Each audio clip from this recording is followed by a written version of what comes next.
Ọkwa gwara m ọnụ n'ọdụ ụzọ ife na-abụ na-enye mmadụ nsogbu n'ụwa. Ụzọ ife na-abụ na-enye mmadụ nsogbu. Nke mbụ bụ ụgwọ eji eji. Nke bụ abụrụ ụchụ. Mana isi sekpụ ntị na ya bụ ụgwọ eji eji.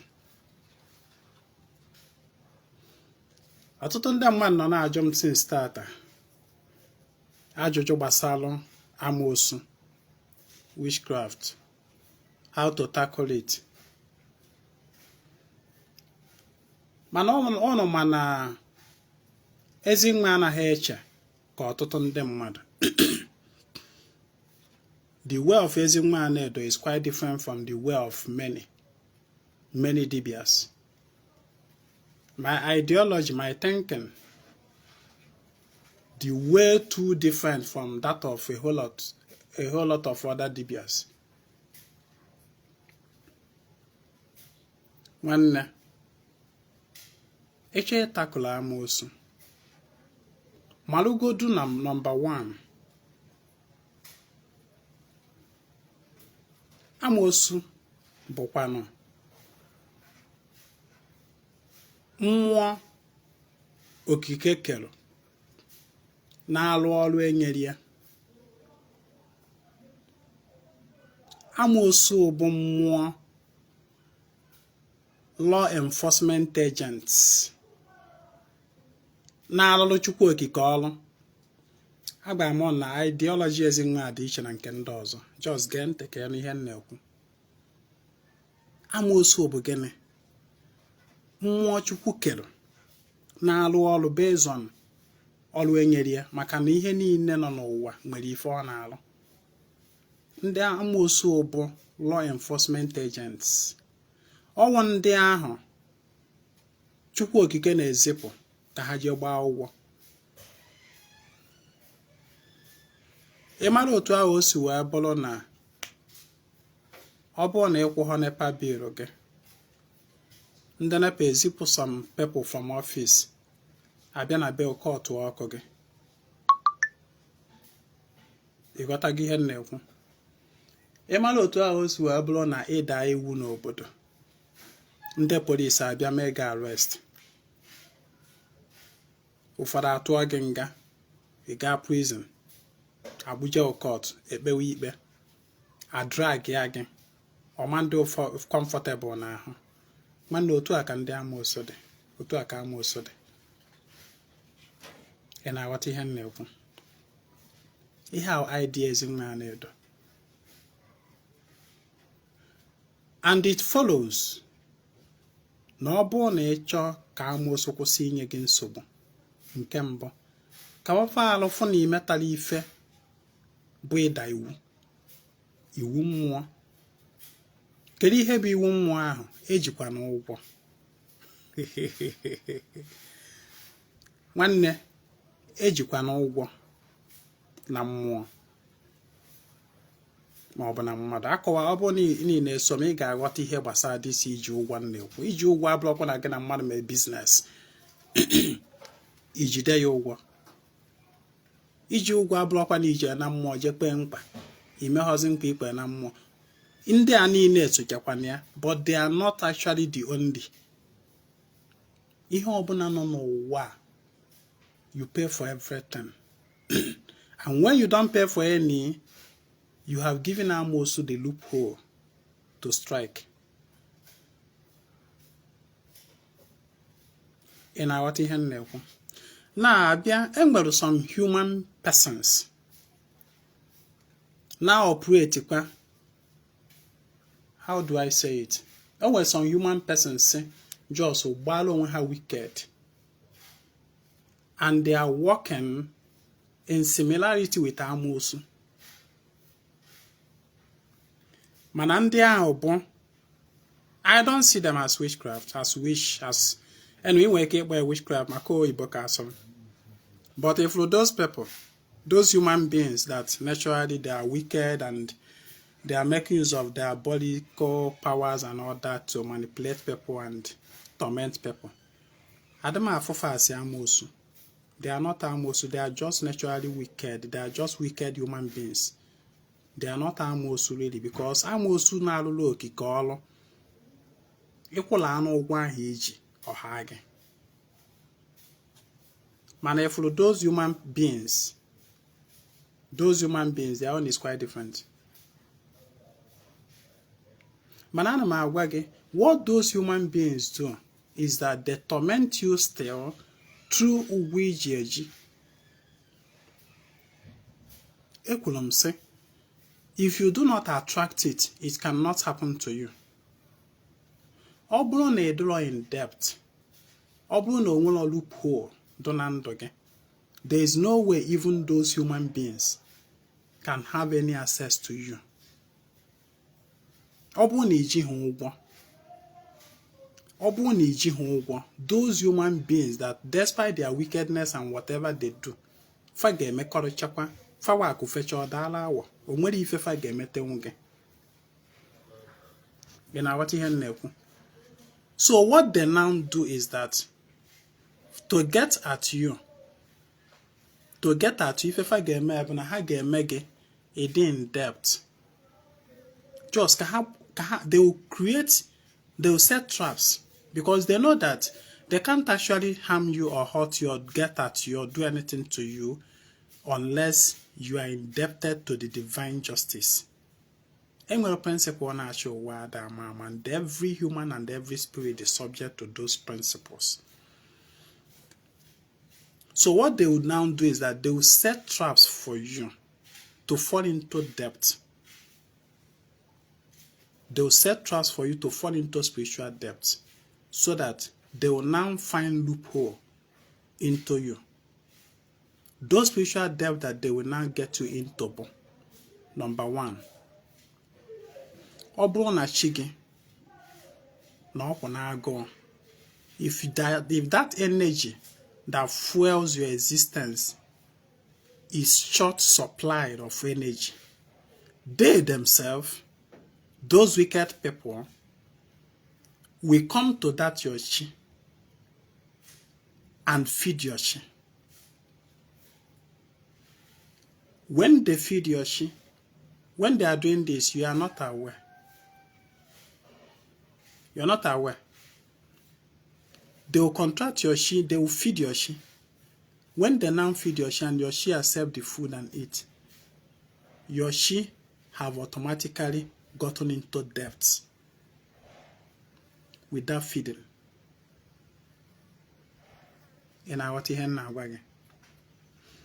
That is why whenever you see yourself eating in dream, somebody somewhere, some spirit somewhere is feeding your chi in order to bribe your chi into debt. So ọ bụrụ na chi gị na-alụ nri ahụ die, ọ nọdụ go in debt. And the one that when you are in debt, you have given loophole by for abata. And habatalana, by then you are falling short of divine justice. They will come into your life, whatever they demand, whatever they want, they do. Scatter, oli, ezube goli, onwe forma na abia na ezuri, and so many things. Mbo ụfọdụ, they will come with sex. They will give your chi sexual gratification, and they will rob you of something valuable. Onya me na ifu onwe ka idinere nwanyị na nlo, ma ka ya idinere nwoke na nlo. The next time bụ ihe niile na-eme expect akosa. So those wicked beings, they come to bribe your chi. They must first of all get your chi into debt. That debt, ụgwọ eji eji, agbara ngo nwere ihe ọzọ na-enye mmadụ nsogbu n'ụwa ada na ụgwọ eji eji. So ọ bụrụ na abịa bribe wachi onye ahụ, you have become prey to them. Another thing which na-ebunye gị tata bụ, don't ever let any human being know your desire. Onye nwe ife mụọ anya na mmụọ ada ekwe ka mmadụ ibe malụ ina most desire. Do you understand? You don't let people know your desires anyhow. Because those your desire will become like a channel to getting at your shit. Oh, no, na like a carry ife a. Hey, no ife a we for cholo. Ejiri ife a we kweru onya, kweru chigo onya. Oma. Once ejiri we kweru chigo onya obanye, when no obanye go. Until na ekwu ụgwọ that time. Ọ bụrụ na you're somebody na-erite nri na nlọ, what you should do, like I've always said, try to be feeding your chi. Ka chi gị wee nwee ike kwụọ ụgwọ nri ahụ o liri. Wee nwere onwe ya. Nwanne iri na ana nri na nlọ, it go in depth. And onye na-erika nri na nlọ abụ onye na-ada enyechi nri, onye agụọ na-agụchi ya. Agụọ na-agụchi gị, ndị amosu we easily get at you. Ezinwa na-agba gị feed ọchị. Ụfọdụ ndị n'ime na-eche na ọka m wee na-akpala ego. So, ya bụ na ị chọrọ to tackle amosu experiences in your life, avoid getting into debt. Another one, wopụ aka n'ọgwụ. Nwanne, o nwere ife na-adọ amosu ka ọgwụ. Agba amon na Ezinwa anaghị ekwu ka ndị bịa ndị ọzọ. Ụfọdụ ndị dibịa ya sị gị like o one group mba na one day mmadụ just tinye m na ya na WhatsApp mbata dị a na-akọ akụkọ nwa dibịa na-ekwu sị na-ebịa esuoru gị ọgwụ amosu akanye gị ya n'alụ ma emela anị ya nwanne na onwe ọ natazi amosu ama ntazi gị ọma nkene nkọ a na-akọ nnọọ nkecha ya nsi upe abịa.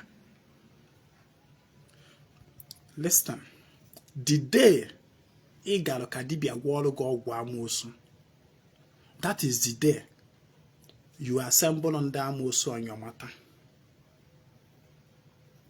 Mark ife Ezinwa na-ekwu. The day ị gakwuru dibịa sị ya gwọọrụ gị ọgwụ amosu wee gwọọ ya, mebi ka nye gị n'alụ ma ọ bụ nye gị rie ma ọ bụ dewe n'okuku a na-elekwa ma ọ bụ nie n'ala, however o si wee mie.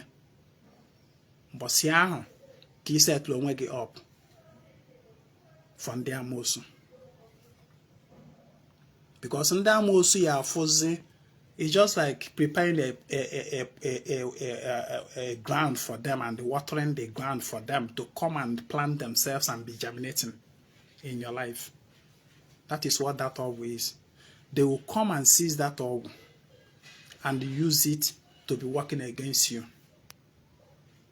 As a matter of fact, anything ọgwụ, whether ma ọgwụ ịwọrọ ka iwe akpata ego, the so-called awele ụfọdụ ndị na-agwọ.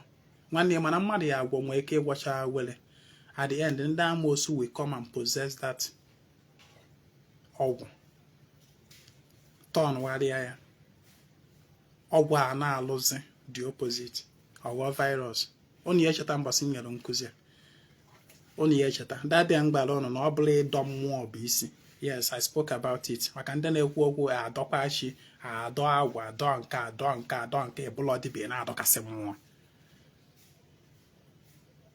Those mmụọ na-adọkasị ma ọgwụ na-agwọgasị edebe can easily be possessed by amosu. Amosu bụ ọkwali ndị nọ na-achọ body to possess. They are looking for body to possess. You what I na-ekwu. That's why nji ekwu sị ị na-adọ mmụọ. Ọkwa ịdọla anọ mmụọ ike tọọrọ ịdị na-echukwa dị mmụọ na-eme ife dị na ya. Maka amosu bara na that physical altar idebelu for mmụọ. Inwegokwa problem. You know, feed is there, you'll be feeding the amosu there. And the more you feed that more not there, the more you feed the amosu, and the more your life gets miserable. You don't more believe womas. All you can do is say, if you are not a dibia, Charlie don't more.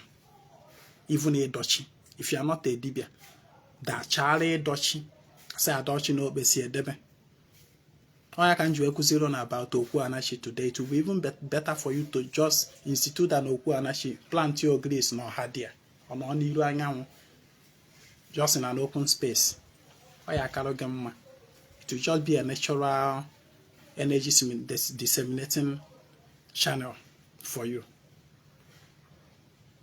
mana ifuru nke a na-eme okpesi eme egbusa ya ọbara eme eburu debe nwanne if you are not a dibia chara ya ịghọta ihe m na-ekwu. So ịgwọ ọgwụ abụrụ the solution to amosu. Ka ị na-agwọ ya bụ ọgwụ a, you are endangering yourself more, you are opening yourself more, you are exposing yourself more to amosu. You know what I'm saying? So I will go on the best way to tackle amosu. Make sure you are not in debt. And somebody will can ask you, how do I know if I'm not in debt? If you have listened to my other previous stations on this debt of 13, you got what you mean by debt. And then if you don't want to be getting into debt, one if raising way forever, every day share for an eager. Okay, marry a unique match apart from my daily golf, apart from my usual daily golf. Every day share for an eager. Okay, marry unique match for myself and for my family. And then in extension, ụmụ ndị ndị na-alụlụ ọrụ ndị wọrụ ndị mụ na ha na-alụkọ specials their spiritual father. I carry them along. So one every day chef na n'igbe Ezinwa Anaedo charge. And I feed my share every 4 days. So it can never happen again in this life. What will all Ezinwa Anaedo the can lie in the year in the past now where mmadụ ka wo tata na mmụọ agba mmụọ na a na-akarị ife ụfọdụ akarị gba ife na-eri na nri na nlọ ya tu adịghị ana m eri ya rie egwu rikwuori ma nke ama ha afa sf ọ nke m ericha otu a nteta na m asị ke mmiri ihe nke mmadụ riri n'abalị ya amakwụrụ m afa dị n'isef nnicha ya otu a nteta iwe mmiri nwụdoro onwe m nwoke na afọ a na-eme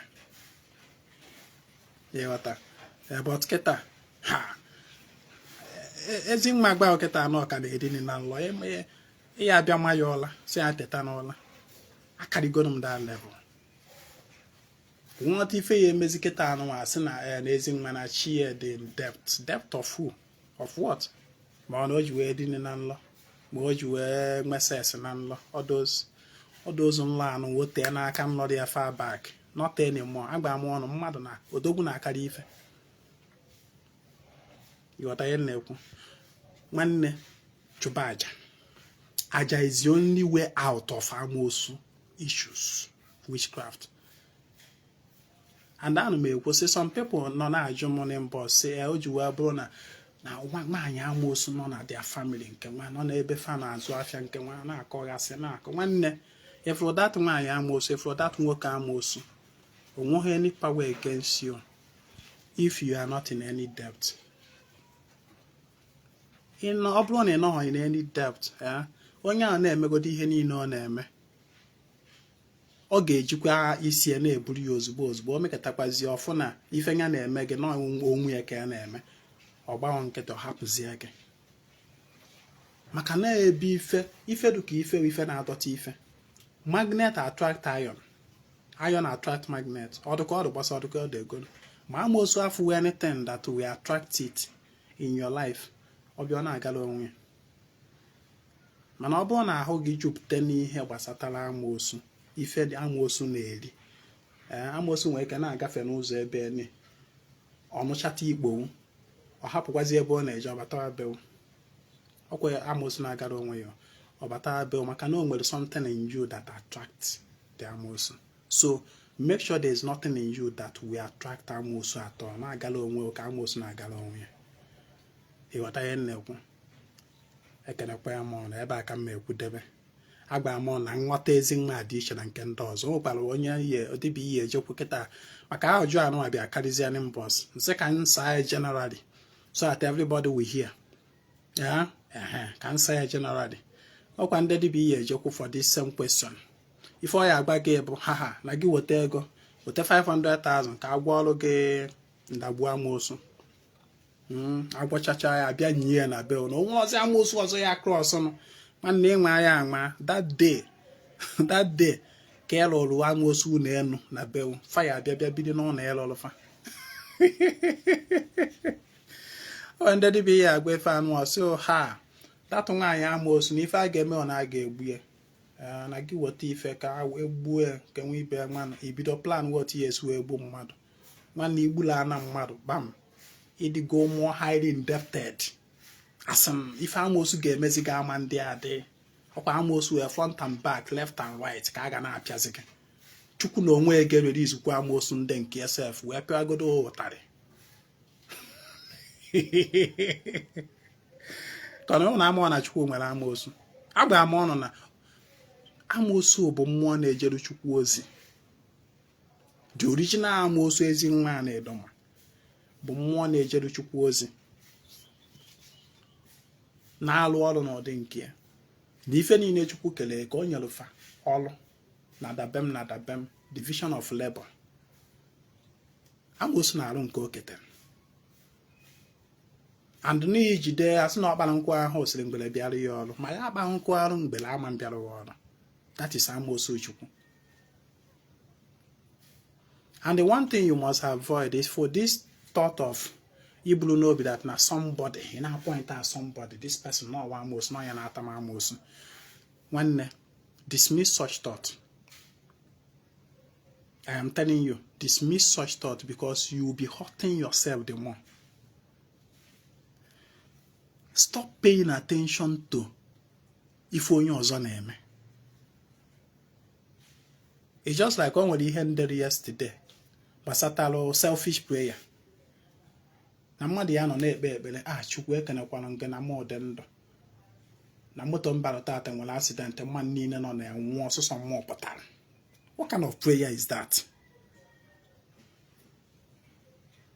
Chukwu ekenekwana nke na mụ fụrụ nri nriri tata maka na enwere ọtụtụ ndị mmadụ nọ na fafụlọ ndị fadili. What kind of wicked prayer is that? Concentrate in yourself. The energy you pay attention to, you feed it with energy. Listen to what I said. Any entity you pay attention to, you feed it. If you keep paying attention, now go and make that now this person, this Mr. Okeke, this Mrs. Mbafa, no you na atama amosu. Every time your thought is on that, one day you keep fueling that energy against yourself.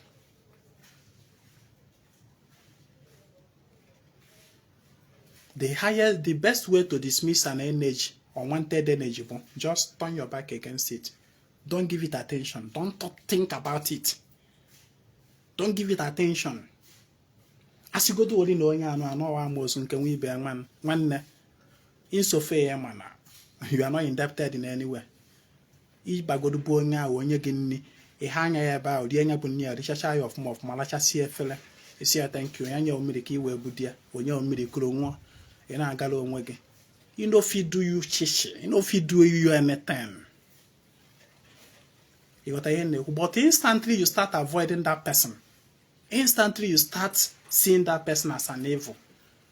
You start thinking about it, you are fueling the energy the more. I can do abandon mad or will I take on there some either last year or last 2 years and them mad that the best way to treat an occult man in your life, in your family, is to ignore. Just ignore. Once you start, see, an occult man likes it, on a like here, when people see him, address him, call him occult person, wicked person. In a bed, but then I say, you occult man, die by fire. Holy Ghost fire. As you are doing that, when the occult man got on email me, ne beat Chelsea and ask you gosh. My man again, you are fueling his own energy the more. Obroni ha in a kunobon, no ways yoku. You are actually contributing your own energy to his own to become more powerful by such doing. The only way to disarm that person with all his evil and whatever, but ignore. Now, we don't get to have fear. na efi ya na nke n'ezie. I mean, ignore that aspect of him that you are seeing as threat. Just ignore it. Gụna onye ọ na-eme ka ife. Don't think that, yeah, nwanne, total ignore. Gụna onye a na-eme ka ife. See that onye anụwa, whatever you are, ọkwa na-agbago. Me, I don't care. Ịghọta? Nnọgod na be gị ọla tụọ m ndị na lalụ onwe m ọla chifu ana m agala onwe m. Mbata na be gị inye m nri erie m ihe ọdụ m mmanya aṅụọlụ m onwe m ana m agala onwe m. Just ignore whatever the person is doing. That is the way to disarm that person. But for long you keep paying attention to ife ahụ onye ahụ na-eme, the more you fuel it against yourself. Ịghọta ya na-ekwu? Ịma na Ezinwa adị ekwu ka ndị ọzọ. Ọkwa nkọ eri ka Ezinwa na-eme. Don't mind him. Heat ka kwụ nkụ sef. O nwere ka ọ bụrụ heat ya mere nji akọ eri ife a na-akọ eri. Ekelekwa m ụnụ. My name is Ezinwa Anaedo. I come for the total restoration of ọdịnala omenala Igbo. Cheta na nwanne echi bụ Nkwọ, anyị na-emewe Saraka na obi anyị every Nkwọ. If you want to be part of it, chat me on WhatsApp 08032477868. Be part of the Saraka. Chụba aja nwanne, chụba aja na-akwụ ụgwọ niile iji na mmụọ. Chụba aja ka amosu gbata elete. Ekelekwa ya ngọdaalụ, ya gazie.